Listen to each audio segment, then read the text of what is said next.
आजकल आप इस तरह की खबरें देख रहे होंगे, सुन रहे होंगे। खुद शरद पवार साहब अपने मुंह से बोल चुके हैं कि शायद दोनों एनसीपी, यानी एक एनसीपी जो अजीत पवार की है और एक एनसीपी जो शरद पवार की है, चाचा की, वो शायद एक हो सकती है। शरद पवार भी ये बात कहते हुए करीब एक हफ्ते पहले एक अंग्रेजी अखबार को इंटरव्यू दे चुके हैं। उनसे पूछा गया था कि सुप्रिया सूले तब क्या करेंगी, उनकी बेटी हैं, तब सुप्रिया सूले ने पत्ते नहीं खोले थे। लेकिन आज हमारे वरिष्ठ सहयोगी मनोरंजन भारती ने सुप्रिया सूले को दिल्ली में पकड़ लिया और सुप्रिया सूले से खुद पूछा कि भाई बताइए, एनसीपी में चल क्या रहा है? क्या उनके पिता और उनके चचेरे भाई, उनकी जो भाई हैं अजीत पवार, उनके बीच में पार्टी में एक की बातें फिर से चल रही हैं? क्या एनसीपी फिर से एक हो सकती है? क्योंकि जो खबरें महाराष्ट्र से निकल कर आ रही हैं, खासकर वो नेता जो एनसीपी खेमे के हैं, वो बार बार इस ओर इशारा कर रहे हैं कि बहुत जल्द दोनों एनसीपी एक साथ आ सकती हैं।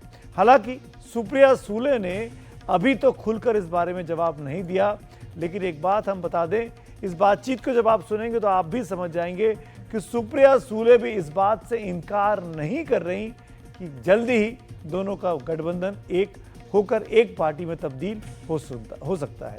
आइए देखते हैं सुप्रिया सूले और मनोरंजन भारती की बातचीत का ये अंश।